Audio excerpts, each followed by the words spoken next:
Now I will implement the web server calls, the internal functions. Web server calls, this mine function will be invoked through API call, and here the mining operation will be executed.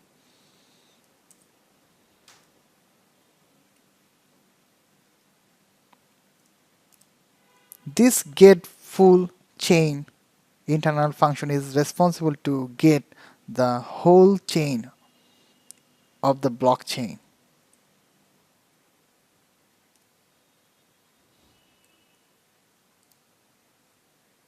This register nodes internal function is responsible to add new miner to this network. I will explain everything at the end. Don't worry. This consensus internal function is responsible to check the other network chain is valid or not, and which is the longest chain. Let's add this resolve conflicts method. I forgot to add this method in my previous lecture. So scrolling up, and at the end Ctrl V. This is the resolve conflicts method. Actually here it's going to the other network of the miner and try to get others chain and try to validate everything and which one is the longest chain and the valid chain. Let's click this one, control dot, and click system.net using namespace, and this is belongs to system.io, and this is valid chain. This function we need to implement. So scrolling down and add the isValidChain method. Here it's checking all the block in a blockchain and all transaction is valid or not. I will explain later. Scrolling down, let's add another internal function.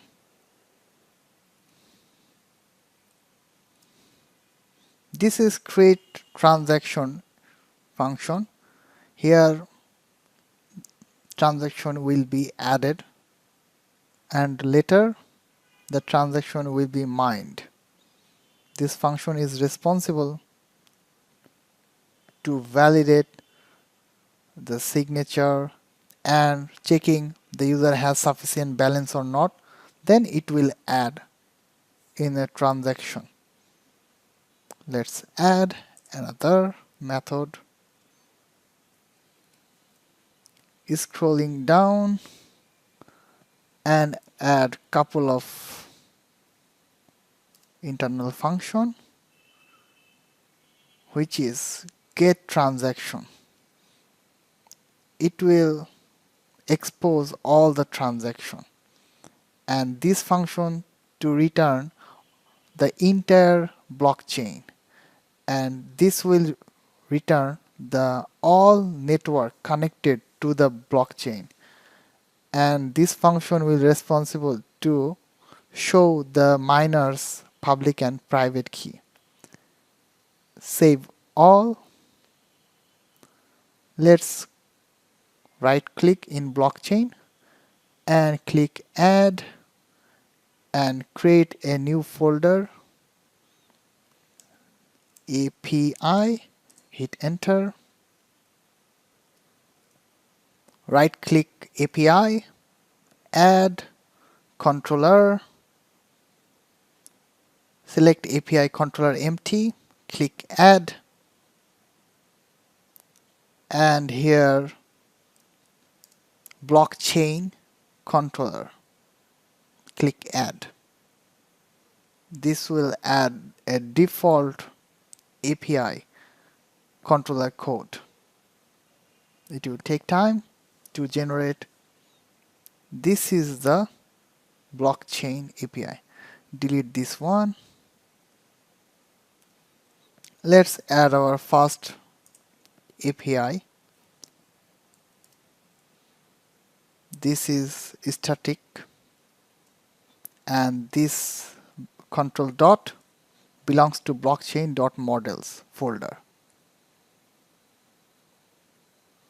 And this is the HTTP post to adding the transaction.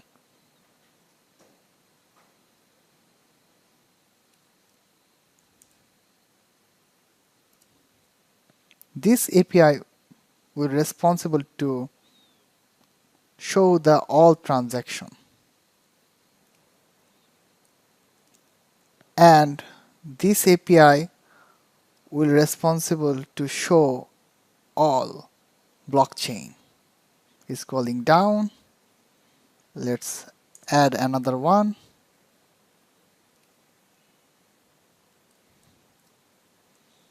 This mine API is responsible to mine the transaction and add block in a blockchain.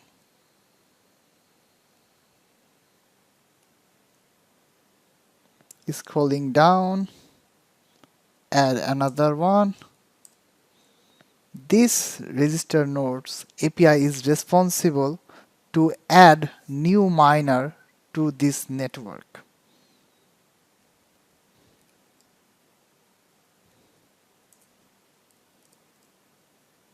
Scrolling down, this consensus API is responsible to resolve the conflicts in a chain.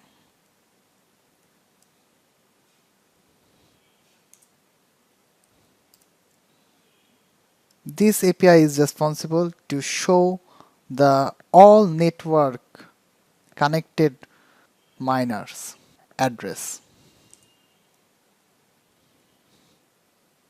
Let's add another API. This API is responsible to show the miner's public and private key. That's it. Scrolling up, let's save this file.